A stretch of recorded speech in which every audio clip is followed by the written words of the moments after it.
While Donald Trump has been out there intentionally and malevolently lying his filled face off about FEMA and the Biden-Harris administration's response to some of the most catastrophic hurricanes we've ever seen, we're also learning that during the height of the pandemic, while our loved ones were dying from COVID because supplies were scarce, the tomato sauce-stained sociopath supposedly at the helm was sending critical COVID testing machinery and equipment to Russia. Yes, Russia. Well, not to some distant relative Baba in Siberia, more specifically, directly to his tinkle-tape daddy, Vladimir Putin. He was letting Americans die here, letting their bodies pile up in refrigerator trucks here, letting doctors and nurses die here while trying to save others, while sending what they all needed to stay alive to our enemy. The same enemy who had helped him win the 2016 election. That very same enemy. The one who would very much like it if American democracy would fall, because that would make his grab 'em by the parcel approach to world domination a hell of a lot easier. Our Putin puppet so-called president was sending potentially life-saving and in extremely short supply testing materials to our nemesis at the expense of the lives of those we love during the height of a once-in-a-lifetime global pandemic. A pandemic, by the way, which his infamously and inexplicably egregious mismanagement of had already exacerbated. Does that seem disqualifying to you? Because as far as I see it, letting our loved ones die to appease Putin puts you on the no way should you ever be president again list. And yes, being a twice impeached, adjudicated rapist, business fraud, and convicted felon who incited a deadly attack on our capital has long since put his saggy ass on that list. Okay, fine. He's always been on that list. But if we suspend reality for a second, which we can't, and none of that is disqualifying, which is impossible, this sure as should be, well, for those of us over here on Team Still Firing Synapse anyway. This is as bad as it gets, folks. This is so far beyond the pale, it's hard to even fathom it possible. Setting aside the fact that he's had at least 7 private phone calls with Putin from his gilded golf motel, Logan Act, anyone? And the fact that he's said to have asked Vlad if he should keep arming our ally, Ukraine. What I keep coming back to is the fact that no one, literally no one who doesn't have a death wish or a really bad addiction to the rush of near-death experiences at the hands of the super stupid should trust this psychopathic motherfucker with their lives. Do not let him back into the White House. Well, this week, Michael Steele is back. You guys know Michael Steele. He's from MSNBC. He's from his own podcast. He's from the former head of the RNC. He's an incredible human being. Very funny, incredibly smart. He and I always align on stuff. And it's funny to me because without all of this, we probably wouldn't have ever met or intersected in any way. But he's back on the podcast and we have a conversation about this stuff with Putin.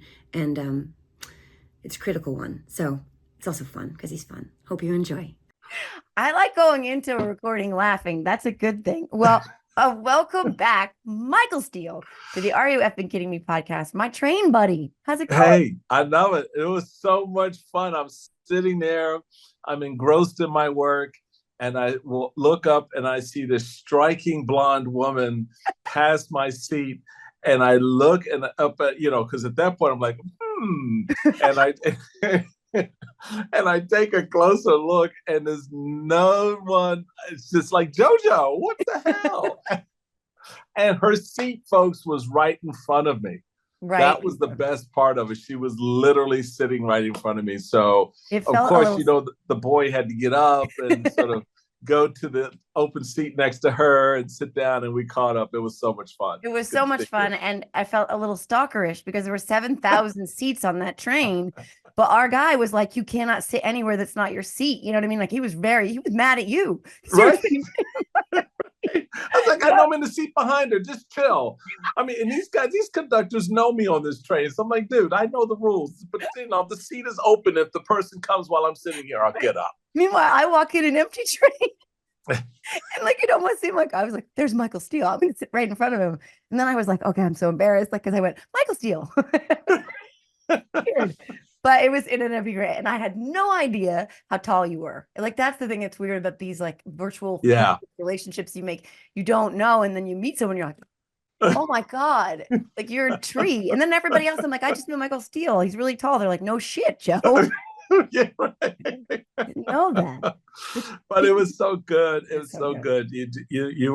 She was engrossed in work too, folks. I'll just let you know. She was doing her thing. She was doing my thing. Doing a little bit of writing and phoning, and so, but it was good. It was and we nice had the kind of, it was fantastic. And we had the kind of conversation that I cannot have, and I will not have on camera, that I cannot have publicly. It was that, and I'm just gonna leave it there because this is true. It was one of those conversations where you're like, "Can I say?" It was just a JoJo and Michael conversation. It was yes, and all the things I already expected I would feel about you when I met you were true. You're awesome. You're everything, and you're just who you are. Same here. It's been really good to get to know you a little bit more each time, and so it was a nice moment. And thank you, Amtrak. Thank you, Amtrak. Thank you. That'll be the start of a beautiful relationship. That's right. A train relationship, because I love me an Amtrak. I do. I've been riding the train for 14 years now. So like Joe Biden, right? Joe. I'd run into the senator from time to time, and even as vice president, he would occasionally catch the train, which would kind of slow things up a little bit with Secret Service, but it was always fun. Yeah, so. I can imagine. I like the pace of it. I like the I don't know, it's still got a little bit of romance or something. I don't know what it is. Watching the country go by. It is. It's really nice, and I'm glad to see the country spend a little bit more focused time on trains across the country. In fact, I was talking to, speaking of trains, a young guy who's working in sort of doing the high speed trains for the U.S. And he was laughing. He said, "Yeah, I got to take a trip from, I think it was from San Antonio to Dallas or someplace." And he said, "Yeah, I got to fly, and it's going to cost me all this money, and it's going to cost me a lot of time, but I could have been on a high speed train and done it in 40 minutes." Yeah. I'm like, yeah, that's we need to get up to speed literally and figuratively on that. We need to catch up with the rest of the world again, pun intended.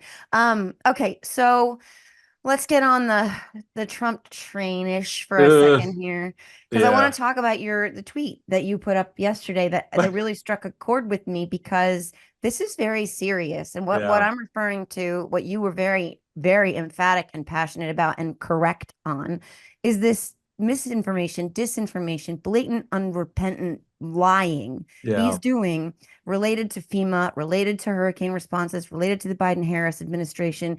This is going to kill people. This is going to cost lives. It is. And I had enough of it. And I wanted to make that point that, Donald Trump is lying to us, and he has been lying to us. And why do we continue to accept his lies and his bullshit instead of drawing the line and saying no more? And in the case of not just Helene, but now with Milton, North Carolina and Florida, to have him, Marjorie Taylor Greene's, Elon Musk out here perpetuating lies that have already led to people not receiving help because they're believing their lies. That, oh, well, there's no money for you. You only get $750, and someone's standing in the wreckage of their home and going, I need more than this. Why isn't the government helping me? Well, people, the $750 is what the government will give you to get you through the next 24 hours. So you can get baby formula, or you can get medicines, or you can pay for essentials that you at least need, or get a hotel room for the night while you get yourself together. That's what that's that initial $750. But Donald Trump is telling folks that that's all you're getting. Yeah. Period. And that they're giving, out of the $20 billion, they're giving, 80% of it to immigrants who are here illegally. And so I had enough of it. And I just wanted to point out, you're watching this unfold real time, people. You're watching the storms. You're hearing the reports. You're seeing government officials local, state, and federal tell you where we are right now and what's happening. And here are the resources. And we're going to come and get you if you're stranded. But we're telling you now, don't strand yourself. Get out. Evacuate. You got all that information. So why are you believing this ass who's telling you something that is putting you in harm's way? And at the end of it, I just had to say, I'm just tired of the shit. I'm just tired of it. You just need to be tired of it. We can't do 4 more years of this. We cannot do 4 more years. I get the whole, I don't know if Kamala can do this. She's been vice president. She's been a prosecutor. She's been a U.S. senator. She can do the job, and she's shown she can. So get over your misogyny and the idea that a woman can't be president. We've had women as queens, prime ministers, and presidents. So the U.S. can catch up with the rest of the globe and put a woman in charge of the country. And maybe, just maybe, for the first time in 40 years, we'll get our shit together and start fixing the damn problems. Because you know and I know that in any household in America, when there's shit in the corner, who cleans it up? Mom. Your mama, your grandmama, your sister, your aunt. Yeah. All right? Yeah. So just stop it. I had enough, JoJo. I had enough. I'm so often, Michael, where you are is where I am, and conversely, because you that's exactly where I've been with it, particularly this, but it's always something new. But like this one was so insidious and so cruel and intentionally life endangering, and on its face so clearly, blatantly disprovable, because we've got Brian Kemp. Brian Kemp he can't reach the president. Brian Kemp goes, I can reach the president. I can reach the president. I've talked to the president. And Ron DeSantis, I talked to the president. It's like all these Republicans are like, no, we're talking to the, FEMA's here. Yeah, no, we're talking to them. No, it's not. The 750 is a lie. They're not coming to take your. Even Republicans get this. I know. And yet, it's sticky to the point where FEMA workers are being threatened. Yeah. Where people are refusing to accept, help, because what he has done, and if you go back, right, you said it too. He did this with COVID. He told us not to trust health officials. Oh yeah, during a pandemic. I made that point. Yes. Yeah. He also told us not to trust poll workers during an election. Yep. And here he is telling us not to trust FEMA during natural disaster crises. So I think I'm writing my own Substack about this today. I think one of the parts of why, and I'm giving him too much credit for being calculating, but it is part of this idea of you can only trust me. So there are people out there who will hear Brian Kemp say that's not true, and yet Trump says it and they will believe Trump. Right. So if he dismantles all the institutions and science and facts and truth, then these people are left with, well, Trump is saying this, so it must be true. And that might be part of what he's doing. I don't know that he's that strategic, but it feels that way. Trump has gotten by, which is why I labeled him many years ago as the P.T. Barnum of our age. Mm-hmm. He is someone who's figured out how to exploit the sensibilities and weaknesses and the cultural attitudes of American life. It's easy to do that when people have checked out, and you can find a way to pull them back in the conversation. So when you look at the vast number of people who had largely checked out of our political system after the mid-1990s, and pretty much sat on the sidelines and just became sort of pop culture, consumers, reality TV and things like that. He figured that out. And so today, to your very point, why he's able to convince people that he knows more than the federal government. Mm-hmm. He knows more than the generals who run our military. He knows more than the scientists at NASA or MIT or NIH, right? Mm-hmm. He knows more. This man doesn't know how to tie his damn shoes. He doesn't even know what his weight is. He lies. I mean, the man lies about his weight. Mm-hmm. Donald Trump is not 215 pounds, people. No.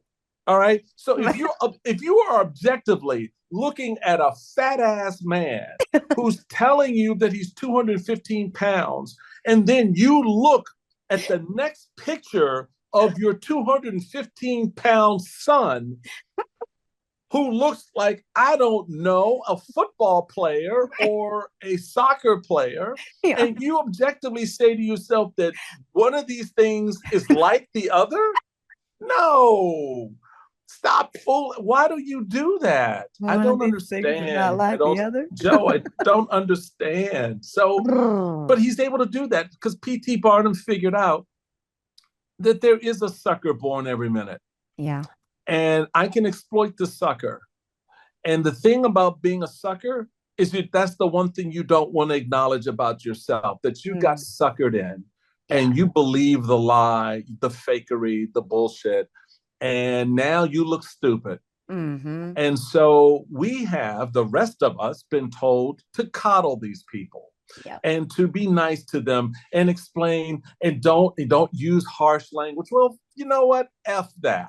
Right. We are 4 weeks away from electing the next president of the United States. And you want to put that jackass in the White House who is telling people to not get the help they need in the middle of a friggin' hurricane where their homes are lost, their family's life is disrupted, and you're lying to them about the aid that's there for them to take advantage of. You don't need to be president. No. And what am I missing? Mm-hmm. If I had the answer to that question, boy, would I be happy. Like, not only that he was actually actively taking advantage of them in that moment and to their detriment, like using resources that they very much needed for himself, but also in the midst of him doing this, we find out that at the height of COVID, when refrigerator trucks are piling up with the bodies of our fellow citizens, right? This just speaks to, it's just another layer of the same, right? Same pie, same fucked up pie, same shit pie, where our family members are dying. Doctors and nurses who are trying to keep other people from dying are dying. Governors in every state in this country are playing, please, Mr. President, I know I wanted Trump fast. Can I have a Trump fast? Like, that's what J.B. Pritzker said. He had to say, yes, I know Trump fast is fastest of all because you have to fucking suck his, you know what, right? Just to get basic stuff. In the midst of all of that, what is he doing? Who is he giving it to? Where is it going? Daddy Vladdy. Yep. Right. To Russia. He's letting our citizens die. Yep. Sending to our enemy, to our nemesis, to the person who's meddled in our elections, who would very, very, very much like for American democracy to fall, for the person he continuously says, Russia, Russia, Russia, it's just a hoax. Now, when you layer this on top of that, you're like, oh my God, why would any American citizen trust that person with their life, their loved ones' lives, their kids' lives, anyone? I just don't understand it. I don't understand. So that, I'll be honest, that struck me so hard. I couldn't tweet anything on that. I didn't tweet a response to that story when it came out because it was perhaps for me profoundly the most un-American thing any American citizen, regardless of your stature or position, could ever do in the face of what we knew at that time and what we saw happening and the sheer ineptitude of our government to objectively and rationally deal with what was happening to the American people. And in the midst of all of that, in the midst of telling us to inject ourselves with bleach and to take horse laxatives and all this other bullshit, he was giving COVID tests to Vladimir Putin for his own personal use. And the American people were struggling to get those very same COVID tests. And it just, for me, it was so profoundly numbing and unfortunate that I could not, I had nothing to say. This is the first time I've actually spoken on it because I just could not figure out what it meant. I just couldn't figure out what it meant. It's so beyond the pale. It's something that even in your worst nightmare, you would say, no, Right. That's impossible. No Right. human being could do that, like you said, regardless of office or affiliation. No human being could watch families burying their loved ones when they knew that they could have potentially saved their lives. Nobody. And then Joe, on top of that, on top of the challenge we had getting tests, and we all remember that. Y'all know what that was like. You know what that was like, trying to get a test, right? And then on top of all of that, he had politicized the very thing that could help prevent you from getting COVID, wearing a mask, where that became like some badge of fucking honor to say, I'm not wearing a mask. No, but you're infecting everybody around you when you get sick. So you're going to go to your grandmama's house, you're going to infect her. So what you going to say when she winds up dead in 6 weeks? Right. Because of your dumb ass. And that Right. actually happened. Oh, yeah.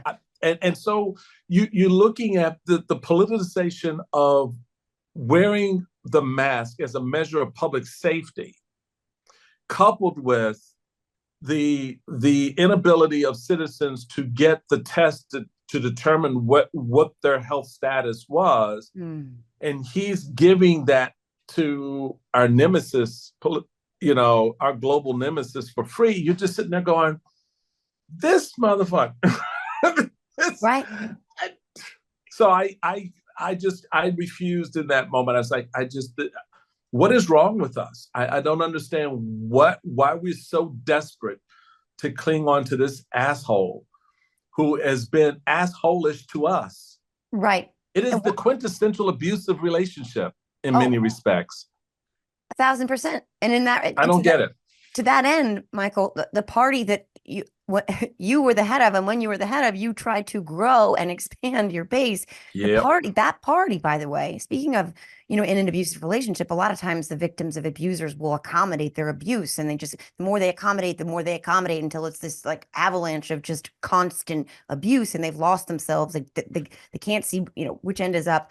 And your party continues to accommodate this person. This is the party of Ronald Reagan. I know. This is the party of tear down this wall, Mr. Gorbachev. And now it's, can you call me Daddy Vladdy? I have some fun testing for you, baby. Like, that's how far, and I'm trivializing something that is not at all trivial.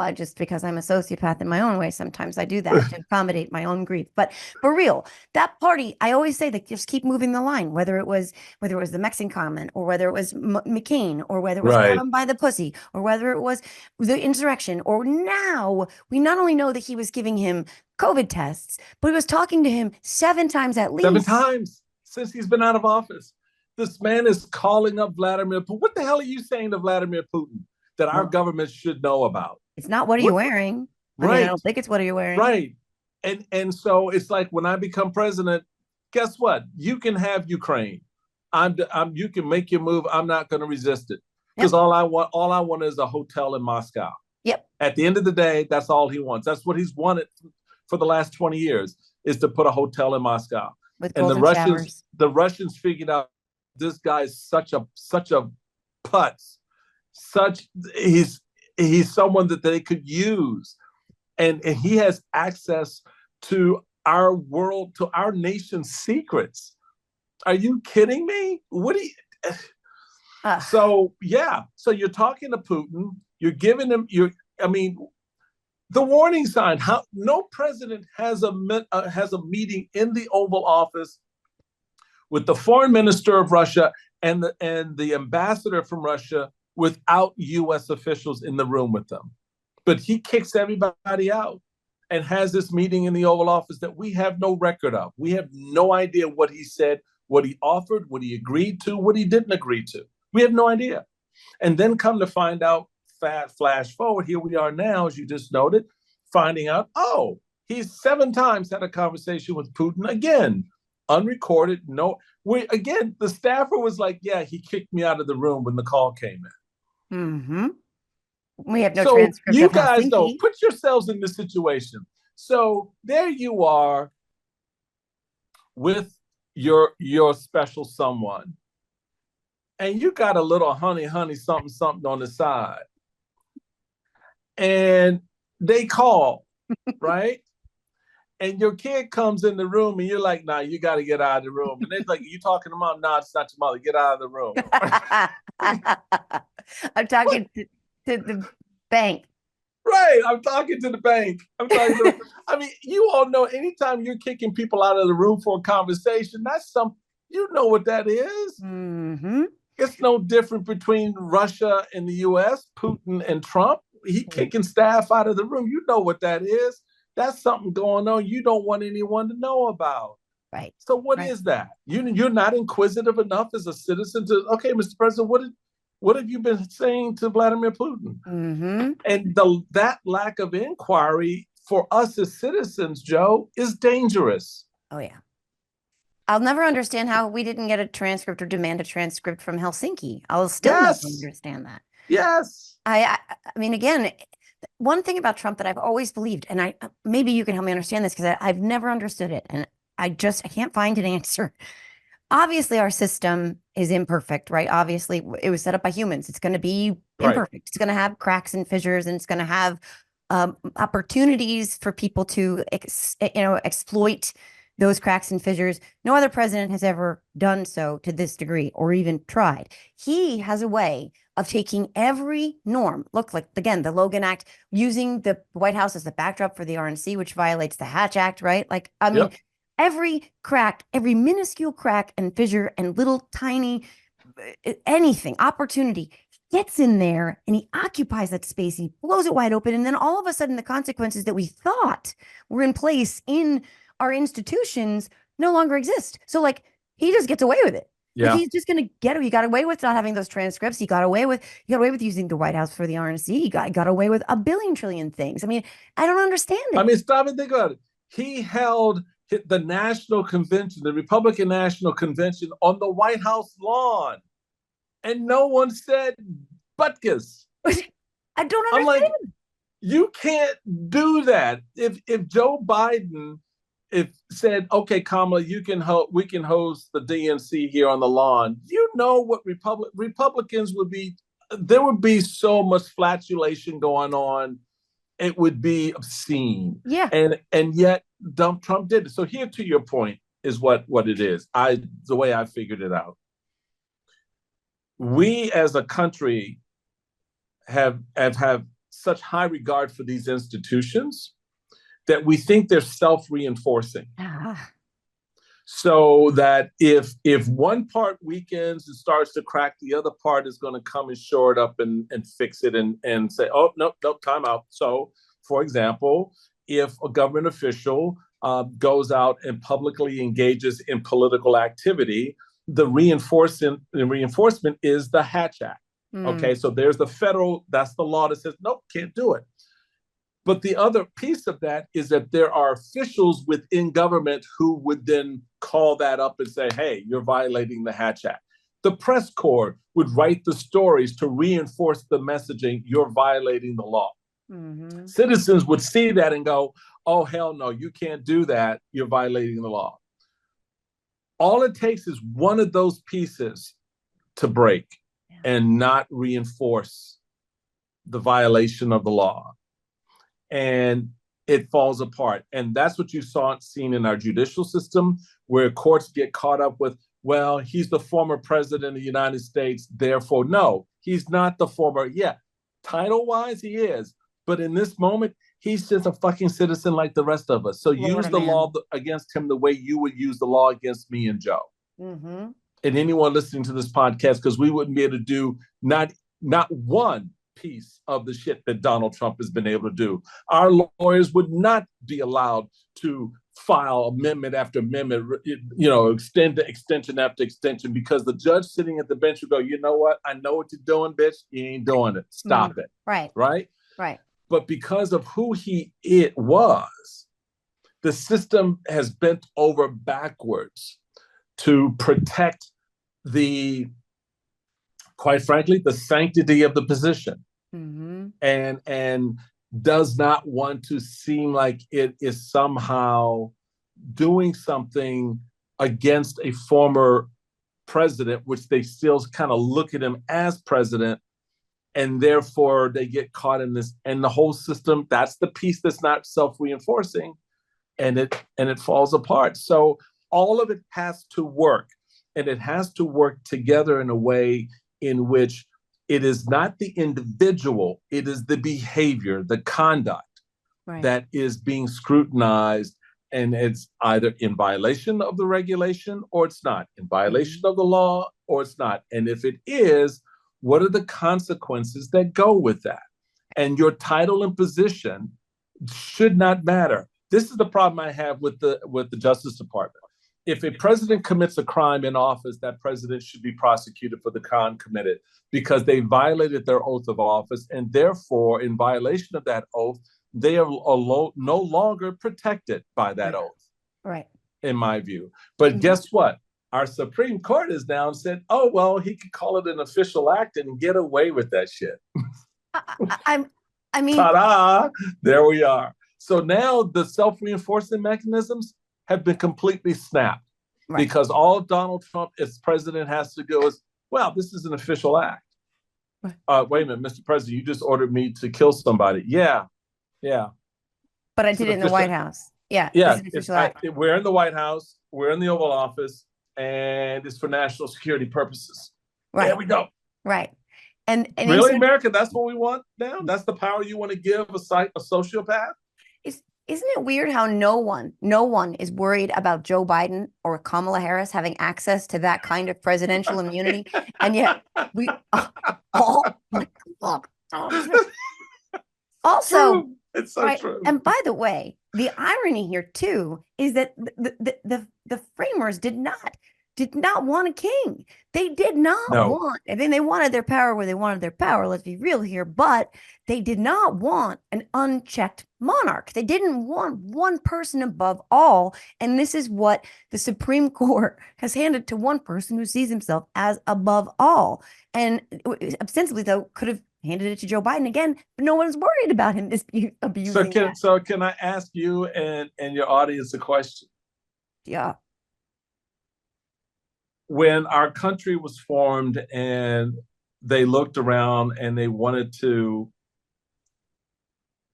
put in place their first president, they picked a farmer from Virginia, who served as general of the army of this fledgling country and beat the British, and did so ugly at times, with a lot of difficulty. But the country honored him by making him the first president. And they loved him so much, to your very point, they insisted that despite the document that they were writing, the Constitution, in which they were laying out the three branches of government and the powers therein, they wanted him to serve as the nation's king. They wanted him to serve as the nation's emperor, Ben Franklin. They wanted him to serve as president for life. He didn't want a second term, but he took it reluctantly. And he ran, and he won. No one's going to oppose him. He had a chance for a third term, and what did he do? He said no. He said that then would violate the very idea of why we are forming this country. We're not going to put the power in the hands of one person. We the people. So what does it say to you that 244 years later, you have a president of the United States who, instead of following like his predecessors in the footstep of George Washington, wanted to take that power unto himself solely, and refused to relinquish that power to this day, making the case that he won an election he knows he lost, that has turned the country in on itself, and now claims he wants to be a dictator. So does that say something about him, that he's tied in the polls? Or does that say something about us? And how we ostensibly are rejecting that fundamental principle that George Washington lived out by example, by honoring the idea that you serve, and when your service is completed, you turn that power back to the people. They then have now given it to a successor, right? And you have that peaceful transfer of power. Right. What is wrong with that, America? Why are we wanting to do something different with Donald Trump? Seriously? Yeah. And so when people ask me why I'm supporting Kamala, that's why I'm supporting Kamala. I'm supporting her because I don't want a dictator. Right. And I'm supporting her because I believe in the legacy handed down by George Washington, a legacy that Donald Trump shat on. Mm-hmm. He sat there in the White Oval Office watching Americans turn against their government, and he did nothing but encourage it, and actually have now, from the evidence revealed, when the issue was brought to him that his own vice president whose life was being threatened, his response was 2 words: "So what?" Mm-hmm. Yeah. So if he gonna do that to Mike Pence, who was the most loyal puppy you could ever find sitting in the vice president's chair, what the hell do you think he's gonna do for you? Especially, what is he gonna do? What is he gonna do for you, Ron DeSantis, Josh Hawley, Lindsey Graham, Marjorie Taylor Greene? You saw how quickly he kicked your ass to the curb. Yep. When he found another someone to cozy up, to have her breasties all up on top of him. Miss Laura Loomer. No. But even to the point, Joe, to the point, where's Laura now? Yeah, she's gone. She got kicked to the curb too. Right, because it was no longer in his interest to have her around. She could no longer service him the way he wanted in terms of politics, because it was creating an uncomfortable noise for him. So here we are. Yeah, there's only one person on the planet who is not indispensable if they're no longer useful to that person, and you know who that is? The guy he was sending COVID tests to while we were all down. There you go, girl. That's it. Just one last thing, Michael, because this is like listening to you talk, and something that keeps occurring to me more and more and more. And maybe you too, I'm sure, because you're a student of history. You know, we read about how fragile democracies are. We know democracies don't tend to sustain themselves for very long because they're really at the whim of human beings, and human beings are difficult and just a little fickle. A little fickle. But this one is special, and I really do believe that it is special. And what this has all been for me, for a lot of people, has been a wake-up call that, back to your point about one of those things breaking, when participation in this little experiment of ours on any level, when the participation isn't there, it falls apart. We need to all re-engage. We need to participate on every single solitary level. This we the people thing, it is the antidote to Donald Trump. It is how we push through. But like, I feel like people are finally like, oh God, democracy's not just there like gravity. I had no idea. And it's like, well, now you know. So you didn't know, now you know. So wake up. But like, we gotta inspire people, but we're gonna push through this, right? Like I think we are. I believe in it. I believe we are. I'm worried about whether or not enough of us believe that. And that's what November 5th is about.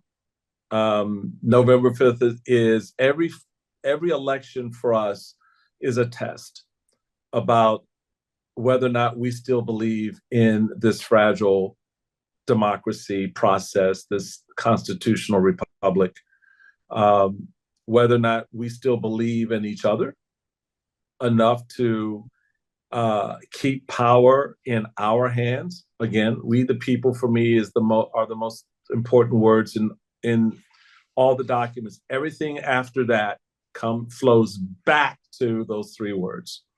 So yeah, Joe, I think the reality for us is November 5th is a wake-up call. Just as the election was a wake-up call last year, and the year before, and the year before, and the year before. And this is where I feel really good about going into November. is that in 2017, 18, 19, 20, 21, 22, 23 was the last off-year election. In each of those moments, the country didn't steep itself deeper into Donald Trump's bullshit, but pulled itself a little bit further out of it. Mm-hmm. And so when it had a chance to cement the Republicans' stranglehold on our government, it built a wall high enough to repel the red wave. Mm-hmm. When states started encroaching precipitously and offensively as well as dangerously on the health decisions that women make for themselves, not just related to abortion, because people need to understand these decisions. Abortion is a piece of an overall health situation that a woman is in when she's pregnant. Right.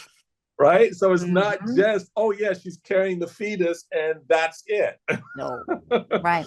And so there are other things that a woman is concerned about that her health could be impacted by as a consequence of being pregnant, or the consequence of something going horribly wrong with that pregnancy. Right. And the false assumption that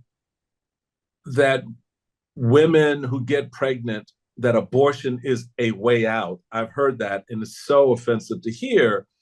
Just the country was confronting that. And as we saw in Kansas, in Ohio, after the Dobbs decision, the country said no. Mm-hmm. And so as I look to 24, my prayer, my hope for our country is that it again stands up and says no, that this has been the longest weekend at Bernie's in our life. And we're ready to go home. We've got work to do. Seriously. So I'm voting Kamala. I love it. Oh, thank you so much, Michael. A wonderful conversation as always. And again, you just always mirror how I feel, and you say it the way I would say it. And I appreciate you so same much. With you. I love your tweets, and I follow your stack. And first time I saw, I was thinking the other day about the first time I saw one of your tweets, and I was like, oh my God, this woman cusses more than I do, and I love it. Love it. Oh my God, people are like, you can't ever tweet without swearing. I'm like, so fucking what? Who fucking cares? You can't. I love it. No, but you know what? It is the fullest expression. I mean, sometimes, yeah, there may be times where I may swear in an inappropriate place, but I did look. It was the only way I could get you to understand exactly how I felt about this. Yeah, I mean, look, Kamala paused and did not say "motherfucker" when you know she did not. It was so right there. It was. Oh, we all felt she was like choking that word back. Oh, but that shows you the power, because she didn't even have to say it, and we all knew it. So it was already. It was. She just went. No, I love it. I love it. So no, I just you keep doing what you're doing, because you've got a space where your voice is resonating, and it's good. It's good. It's healthy. It's clean. It's fun, and it's important to hear, because it really, I talk about stuff coming from the street, and your stuff comes from the street. It comes from where real people are. Hanging on the corner, buying the groceries, getting the kids off to school, dealing with another crisis in the household, getting it done, and then going on to the next thing. So it's real life, and there's particularly on the hellscape that Twitter has become under Elon Musk. Oof. There's still refreshing moments to be able to dial into some sanity and sort of figure out what the next good thing to do is. And remember and remind ourselves of what we have in common with people we may not have known we had anything in common with. I think that's been a big highlight. You and I, in any other world, like we would not be friends. We wouldn't be having conversations. But this moment highlights, like, what do we have in common? Because that's probably a lot more important than all that other stuff. Exactly. And we can get back to disagreeing on shit later. But right now, we got November 5th in front of us. So y'all need to get busy, get on the Joe and Steele train, and start getting yourselves registered if you're not registered, and voting early if you haven't already. But damn sure you better be at the polls on November 5th. I don't care how long that damn line is, you stay there, because they will keep that polling place open until the last voter in line votes. So just get there. Bring some lunch. I know in certain states you can't feed yourselves or feed each other. That's okay. Work it out. Don't come up with excuses. No. Do it. We'll sleep and eat when we're dead. In North Carolina, a whole bunch of other states, make sure you are still registered to vote. A lot of people got off those rolls that they don't even know it. So just make sure you're registered. That's right. And look, and if you need some help, you want to know, you can go to usvote.org and you can get yourself all the information put in your state, and just find out everything you need to know about what your deadlines are, find out if you're registered or not, to Joe's point, because Republicans are trying to take you off the rolls, and they're being successful at it in a number of states. So you got to get yourself back on the rolls if they're taking you off. That's not hard to do, but you just need to do it. Do that. Check what kind of IDs you need in certain states. Yep. Also, that's crucial. And vote up and down that ballot, guys. Don't leave anything unchecked. Mark the whole thing up and down the ballot. Check. I don't care. Just check it all. All right. Well, this concludes this episode of the Are You Effing Kidding Me podcast, which I really want to scream, "Are you effing kidding me?" every time I talk to Michael, because that's how I feel. Thank you so much, Michael Steele. Thank you, Joe. Always. I really appreciate you. Best to the family. You hang in there. Keep doing you, boo. See you on the train. You got it. Bye.